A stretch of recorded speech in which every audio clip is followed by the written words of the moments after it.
Hi everyone. I'm going to tell you today about my presentation over the ESL method TPR. I used the same scenario Dr. Metabucci gave us for this project, and I'm addressing teachers who are new to the district, new to ESL, about to take their supplemental exam. I've been there. I know how it is. So I thought that I would introduce a ESL method that kind of teaches them like beginners, but teaches students like beginners too to this method. Doesn't just dive right in to the content. So I decided on TPR as my method. TPR is geared towards beginners, which I thought would be a good introductory workshop. Out of the 8, I think workshop 1 or 2 would be good to start.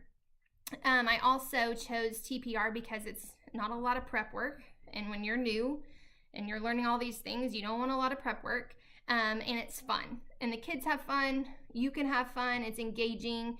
It's just a good model to start with, and so that's kind of my reasoning behind my choice. So it's a 2-hour workshop. It's a morning session, 8 to 10.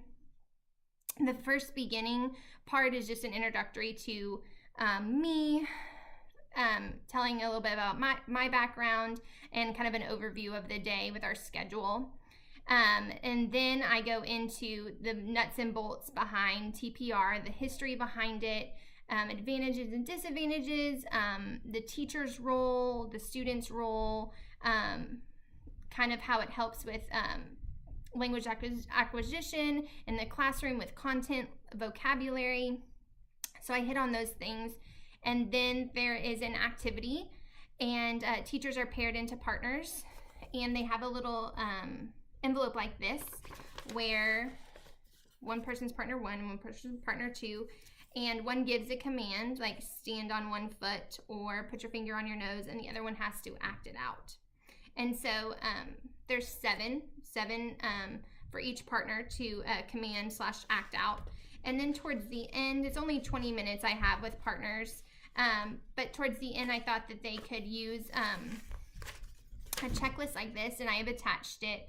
It was in the 50 Strategies book as a way to assess students on their knowledge of this specific method. So over here you have the command that's taught. Then you have a checklist to see if the student knows it automatically or if the student needs some more demonstration. So you can kind of see where the kid is at in their development of this method. And so I thought that was really great, and that they could practice on, the teachers could practice on at the end, coming up with their own commands, different from the ones in the envelope, and then they could kind of fill out hypothetically the checklist that they could use with some of the students in their class.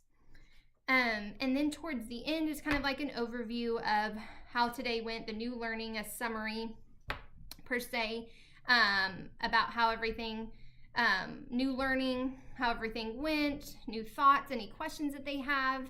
And this is where I will address the TEKS for first grade and how they kind of coincide with TPR.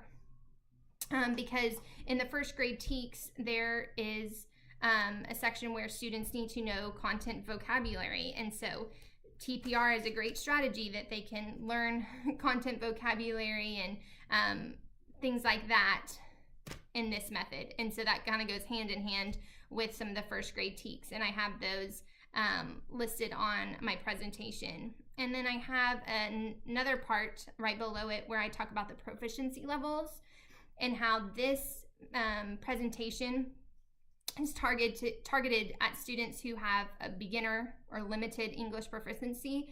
And so I kind of highlight the speaking beginner proficiency attributes and the listening beginner proficiency attributes, so that they can kind of see the students that this is targeting, and the attributes that they might be displaying, and ways to help them get to where they need to be in their proficiency levels. And then lastly, they have a share time to kind of share their new learning with the people at their table, and also discuss how TPR might be used in their own personal classrooms or how they might use it in a different way. If they need more examples of this, how this method is used in classrooms and things like that, I've also linked some videos as well, some ones that we've watched in class that might help give a more explanation of the method. Now, personally, I have not used TPR before in my classroom. I worked at an IB school for 6 years, an international baccalaureate school where there's lots of ESL students. I'm at a new school now, maybe 3 in the whole first grade, and they happen to not be in my class. So I feel kind of out of place with the and being out of the loop with the ESL kind of methods and things, because I'm not actually teaching them in my class, even though I use some of those strategies like visuals and things like that.